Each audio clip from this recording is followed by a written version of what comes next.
आज हम रूढ़िबद्धता के प्रकारों के बारे में पढ़ेंगे कि स्टीरियोटाइप्स के क्या कौन कौन से प्रकार हैं। देखिए, बेसिकली जो रूढ़िबद्धता है उसको दो रूपों में विभाजित किया गया है, सकारात्मक रूढ़िबद्धता और नकारात्मक रूढ़िबद्धता। सकारात्मक रूढ़ियाँ ऐसी रूढ़ियाँ होती हैं जो व्यक्ति से विशेष प्रकार के व्यवहार की अपेक्षा रखती है।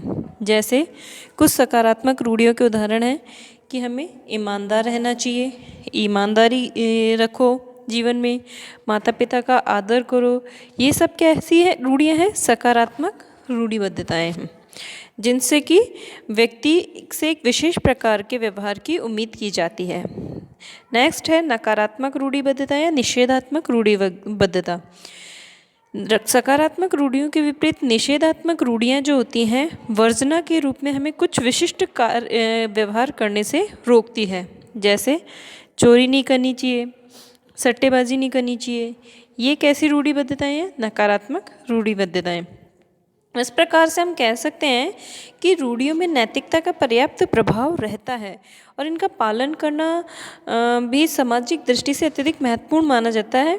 अतः जो सकारात्मक रूढ़िबद्धताएं हैं उनका भी हमें पालन करना चाहिए और नकारात्मक रूढ़िबद्धताओं का भी पालन करना चाहिए। इस प्रकार से हमेशा हर बुरी चीज़ जो दिखती है वो हमेशा आवश्यक नहीं कि गलती हो, बुरी हो, लेकिन उसको आप किस रूप में किस तरह से प्रयोग कर रहे हैं ये उस पर भी आपके बहुत ज़्यादा डिपेंड करता है।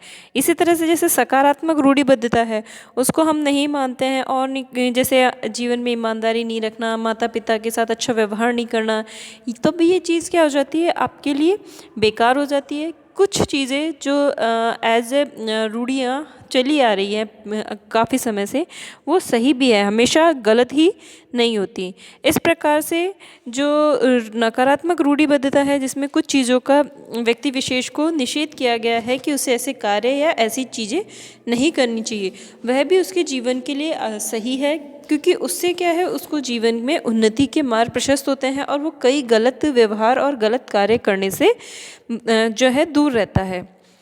नेक्स्ट है रूढ़ियुक्तियों को पोषित करने वाले कारक। देखिए, सभी व्यक्तियों में समाज में रूढ़ियुक्तियाँ नहीं होती, कुछ में होती है कुछ में नहीं होती। तो इसका मतलब ये कि रूढ़ियुक्तियाँ जो होती है अर्जित होती है, जन्मजात नहीं होती। ऐसा नहीं है कि जन्म से ही हर इंसान के अंदर रूढ़ियुक्ति होगी, ये आपकी अर्जित होती है। हमारे विचार, हमारे जो भी व्यवहार है वो सामने वाले की विचार और भावनाओं से किस प्रकार प्रभावित होती है उससे हमारी जो है अर्जित होती है रूढ़ियुक्तियाँ। तो इस प्रकार से कौन कौन सी ऐसी चीज़ें हैं या कौन कौन सी ऐसी घटनाएं हैं या बातें हैं जिनसे कि हमारे अंदर रूढ़ियुक्तियाँ बनती है या रूढ़ियुक्तियाँ बनने का जो कारण है उनके बारे में हम पढ़ेंगे बेसिकली। फर्स्ट है अपूर्ण अनुभव एवं अधूरा ज्ञान।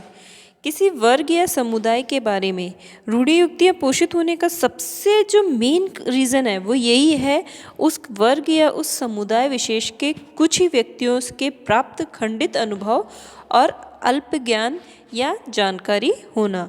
यानी कि हमें उनके बारे में पूर्ण जानकारी नहीं है, पूरा अनुभव भी नहीं है, लेकिन फिर भी हम उसके बारे में कुछ ना कुछ राय बना लेते हैं और उस पूर्वाग्रह के आधार पर ही है धीरे धीरे हमारी ऐसी सोच विकसित हो जाती है जो रूढ़ियुक्तियों में बदल जाती है और हम उसको आगे ट्रांसफ़र करते जाते हैं। जो हम कहते हैं ना, किसी भी चीज़ के बारे में अधूरा ज्ञान कभी भी नहीं रखना चाहिए। अधूरा ज्ञान हमेशा घातक होता है। जैसे जब व्यक्ति किसी वर्ग विशेष के कुछ व्यक्तियों से संपर्क स्थापित कर लेता है और वो अधूरा ही ज्ञान प्राप्त कर पाता है उन व्यक्तियों से या फिर किसी वर्ग विशेष से, तो वो उसी ज्ञान के आधार पर उस पूरे वर्ग या समुदाय के बारे में एक अवधारणा बना लेता है और वो कि गलत है। इसे ही हम क्या कहते हैं? रूढ़ियुक्ति कहते हैं। जैसे कुछ बच्चों में किशोरावस्था में तनाव, संघर्ष, विद्रोही, उत्पाती आदि शील गुण देखे जाते हैं। इसी आधार पर संपूर्ण किशोर वर्ग के लिए यही रूढ़ियुक्ति बना लेना कि सारे किशोर जो हैं ऐसे उनमें संघर्ष की भावना होती है, विद्रोही होते हैं, उत्पाती प्रवृत्ति के होते हैं, लड़ाई झगड़े करने वाले होते हैं, ऐसा रूढ़ियुक्ति नहीं बनानी चाहिए। इसके लिए क्या है, हमें पूर्णतया किशोरावस्था पे अध्ययन करना चाहिए और फिर उसके पश्चात निष्कर्ष प्राप्त करने चाहिए कि वास्तव में किशोरावस्था किस प्रकार की अवस्था है और बालकों में कौन कौन से गुण इसमें देखे जा सकते हैं। हमेशा उत्पाती प्रवृत्ति के बालक ही नहीं होते किशोरावस्था में, कुछ ऐसे भी होते हैं जो कि बहुत टैलेंटेड होते हैं और अपने काम पर ही ध्यान केंद्रित करते हैं। नेक्स्ट है समाजीकरण। रूढ़ियुक्तियों का निर्माण जो है समाजीकरण द्वारा होता है। समाजीकरण प्रक्रियाओं में व्यक्ति रूढ़ियुक्तियों को प्रत्यक्ष या अप्रत्यक्ष रूप से सीखता है। सामाजिकरण की प्रथम सीढ़ी है उसका स्वयं का परिवार, जिसमें कि उसके माता पिता की सबसे इम्पोर्टेंट भूमिका होती है। माता पिता जो खुद की रूढ़ियुक्तियाँ होती है उनको बालकों में विकसित करने का प्रयास करते हैं। फलस्वरूप बालक में भी क्या होता है, रूढ़ियाँ विकसित हो जाती है। जैसे मान लीजिए किसी के पेरेंट्स बहुत अंधविश्वासी है और उनका ये अंधविश्वास है कि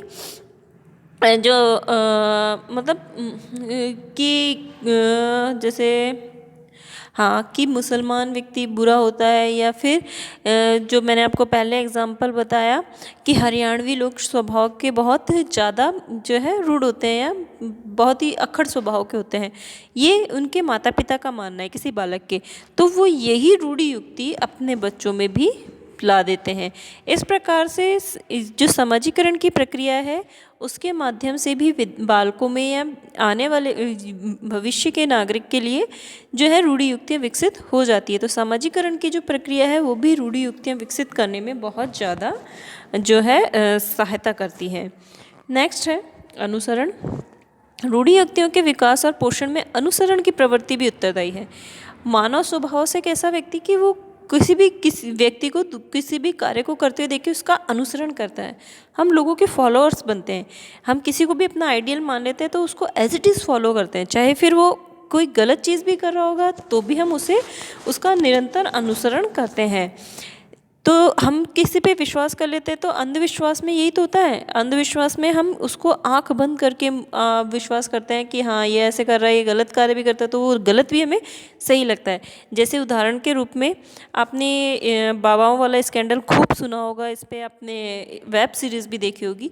तब जब लोग क्या है इन लोगों का अंधभक्ति करते हैं, इनका आंख मीच कर अनुसरण करते हैं, तो उन्हें जो सही चीज़ें भी होती हैं और जो वो गलत चीज़ें भी करते हैं वो भी उन्हें सही लगने लगती है और वो उसी चीज़ को सही मानने लगते हैं। जैसे कोई व्यक्ति है, कोई बाबा को बहुत मानता है और वो बाबा ये कह देते हैं कि जो सती प्रथा है वो सही है, स्त्री का तो ये धर्म बनता है कि वो अपने पति के साथ सती हो जाए, तो उसका अनुसरण करने वाले अनुयायियों के लिए वही सत्य वाक्य हो जाता है और वो उसे ही सर्वोच्च सत्य मानने लगते हैं और समाज में इस चीज़ को वो बढ़ावा देते हैं और इस चीज़ को उन्हें गलत भी नहीं लगता।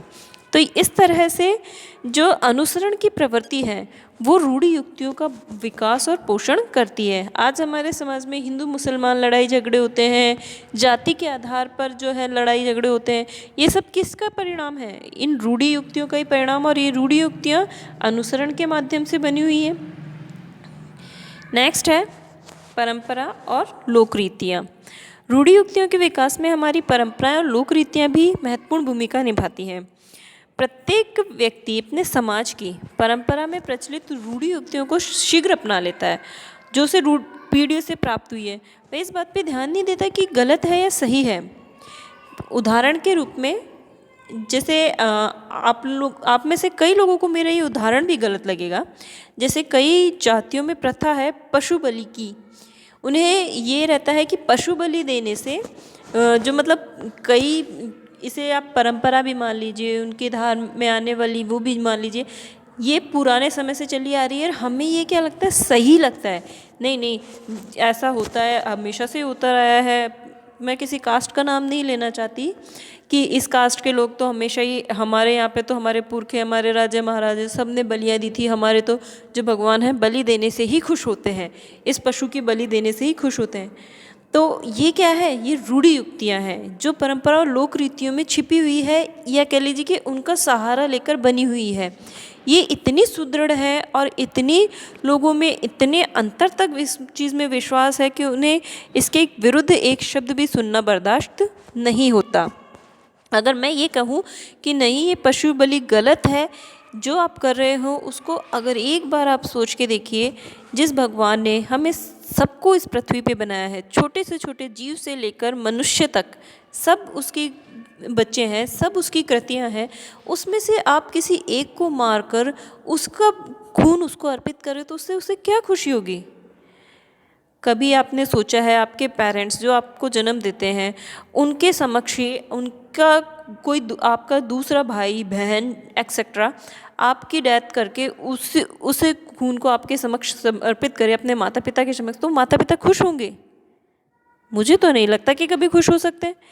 तो ये, लेकिन ये क्या है, हमारे समाज में शुरू से परंपरा चली आ रही है।